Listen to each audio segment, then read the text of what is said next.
This is a special report from True Crime Today and the Hidden Killers podcast. And if I could have you come all the way up here to the witness stand, please. Once you reach it, but before you have a seat, you can just stop and look at me, please. Raise your right hand. You swear to tell the truth, whole truth, nothing but the truth. Yes, sir. Please be seated.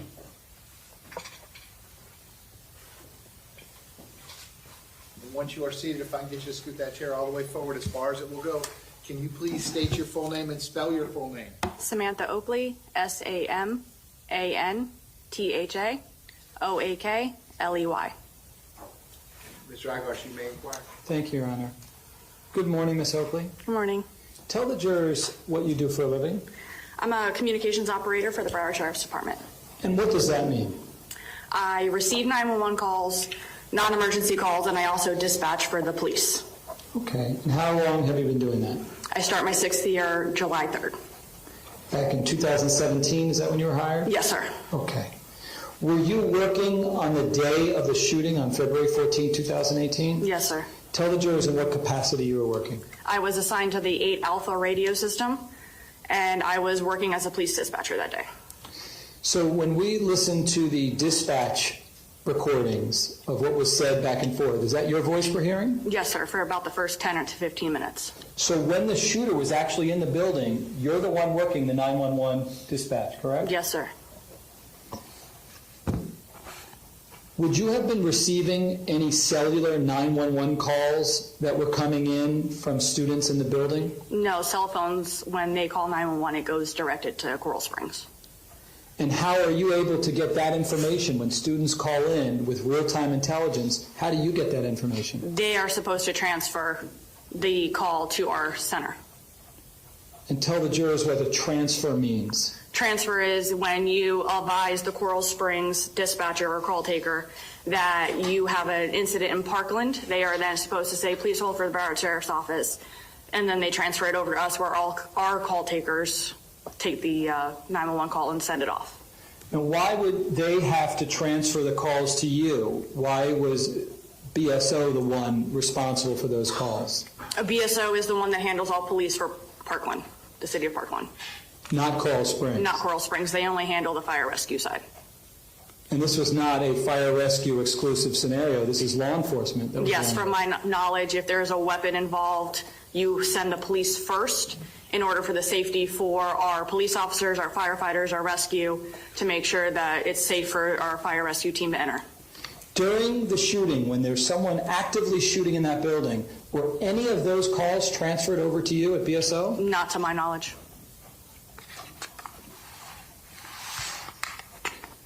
And you're not able to magically get those calls transferred to you, correct? No, the way we do it at our system, we are assigned to either the dispatch side or the call taking side.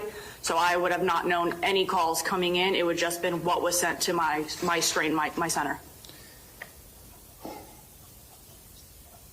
You do hear when deputies say something over their police radios, correct? Yes. And do you recall hearing Deputy Peterson announce possible firecrackers, possible shots fired? Yes, sir. Was that the first call that you heard alerting that there was something going on at the school? Yes, as he was saying that we were also getting a call coming in for me to give out. Based upon what my client said to you, what do you then do in response? You notify all of the road deputies and all units to respond. I notified my duty officer to let him know that we had a high priority incident possibly working at the school, and then you just start sending every available unit. What is the term that you assign to a call that's of top priority like this? We call it a red call, a high priority red call.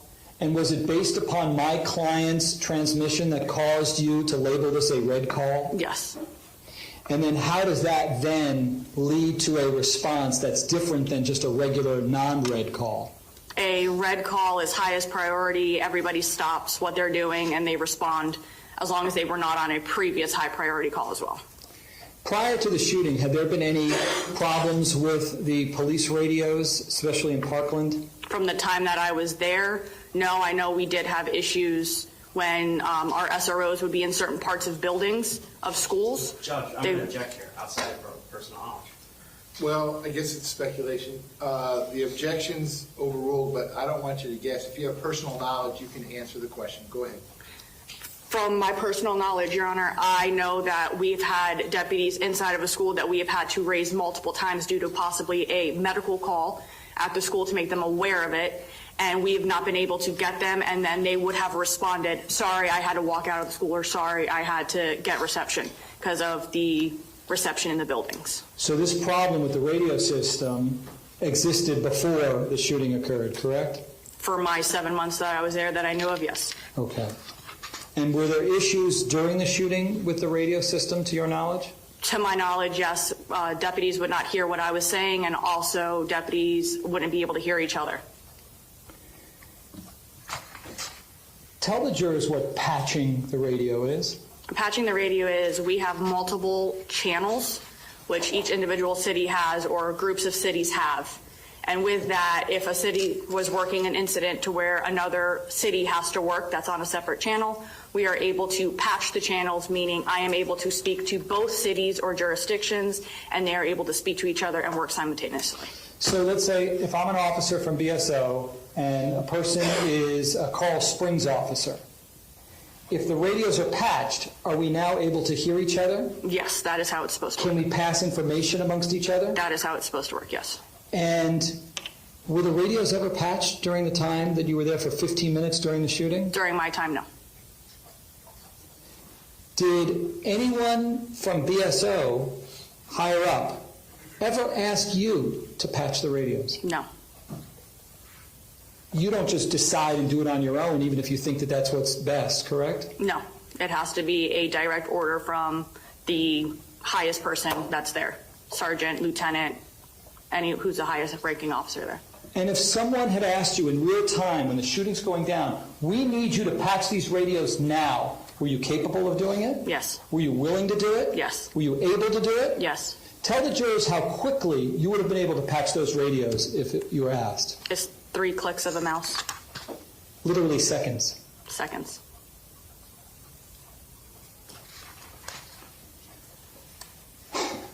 Did anybody ever call from Coral Springs? We talked about patching, we talked about transferring. Did anybody just call over to you on a landline or any other way they communicate with you to just give you information, like the shooters in this room, in this building? Did you ever get that? Again, I wouldn't have known because I was in the dispatch, so I was not physically taking the calls that day. It would have just been inputted into the call that was created. Did you ever give any real-time intelligence to my client or any of the other BSO first responders as to where the shooter or shooters were located? No. That there were any injuries at all in the building? No. That there were children who were killed in that building? No.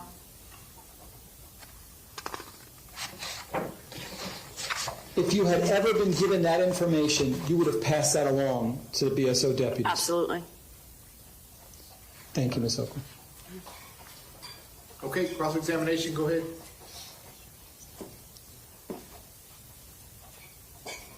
Ms. Oakley, did you review your statement before testifying here today?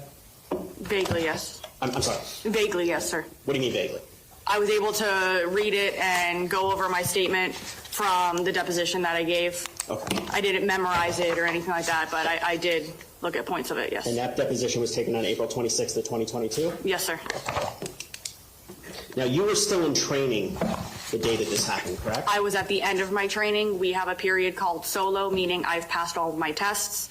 I passed the training. My training officer felt that I was willing to or able to do my job. And what they do is they put you on your radio or your position for 40 hours just to make sure that you have it set in stone and you're good to go. So this was your first 40 hours, basically? It was my last. I was in the last 2 hours of my shift for that day, and then I would have been completed for the week. So were you by yourself handling the dispatch and handling 911 for 40 hours or 38 hours in total when this happened? Yes. Okay. And they also do, they do have a monitoring phase where my training officer does sit at another position and has me handle everything and only steps in if there was possibly something done wrong. Or steps in if there's a shooting at Marjorie Stoneman Douglas. Yes. Which is- If I was in the monitoring phase and not signed off on my solo, she would have stepped in, yes. Okay, but in the solo phase, when everything's going down, actually somebody came over and relieved you, right? We have something called a TAC dispatcher, which is a tactical alert dispatcher. They sit on a position and they would handle the routine traffic, meaning it was happening in Parkland, so Tamarack and North Lauderdale would have been moved to our secondary channel, and our tactical dispatcher would have taken that channel on 8 Bravo. Due to me only being there for 7 months and the person that relieved me was there for well over 10 years, I felt it when I was told you're moving routine to whatever. I asked her, please take the main channel and I'll take routine, due to my being new and her having the experience. Got it, okay. And as it stands today, Angela Mize is your boss, right? She is our regional director, yes. Okay. Now, you stated that you heard over the radio Deputy Peterson saying shots fired. Shots fired or possible fireworks, yes. You didn't know it was Deputy Peterson saying that, though, right? No, at the time it was shots fired, possible fireworks. Okay. Well, my point being is you didn't know, you couldn't differentiate the different deputies' voices at that point in time, because you were new. Yes. Okay. Now, you stated about the radios out in Parkland. When the officers stepped outside the buildings, the radios, you could hear, correct? We could hear better, yes, sir.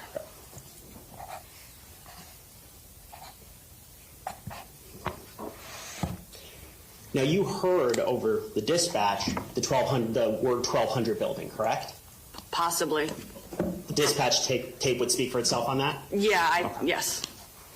Because all of those calls over the dispatch tape, you would have heard that day. I have only heard the call from the news. I have never listened to. I'm saying back on that day. Okay. If it's recorded on the dispatch, on the A8 dispatch tape, you would have been there hearing it. Oh, yes, yes, sir, yes, sir.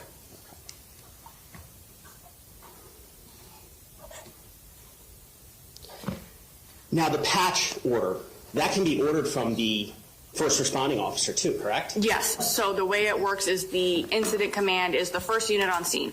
And then as the higher ranking unit gets on scene, that's who becomes the incident command. So yes, whoever tells me to patch, if they are considered the incident commander at that time, yes, I can patch. So in a situation where the BSO deputy's on scene for 2 minutes or so, backup's responding, they're considered to you an incident commander? Yes, sir. Who could ask for a patch? Yes, sir.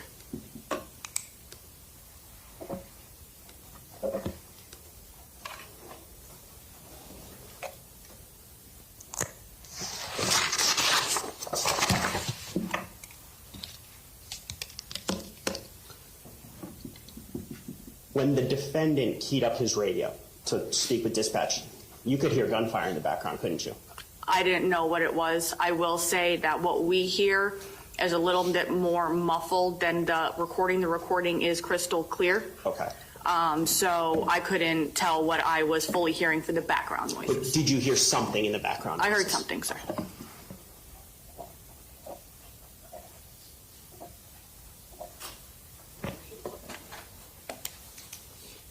Ms. Oakley, the moment that we now know Deputy Peterson, but at the time you heard 1,200 shots fired, backup was immediately dispatched immediately, correct? Yes, sir.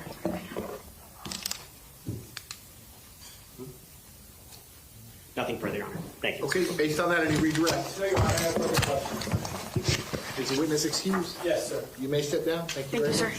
While she's doing that, you may call your next witness. Yeah, brief sidebar? Yeah.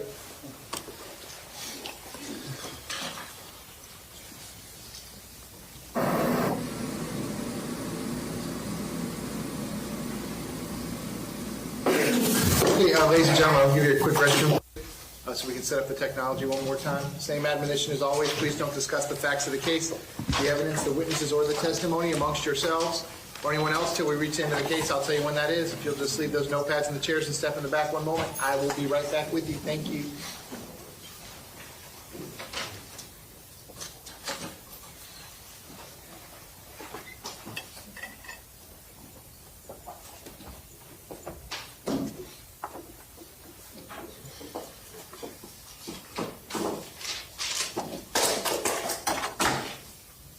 Okay, we're outside the presence of the jury. Everyone can be seated.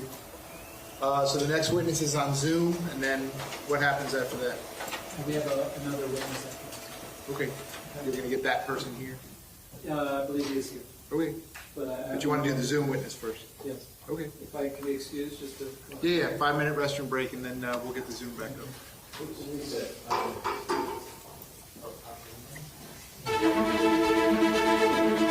This has been a special report from True Crime Today and the Hidden Killers podcast.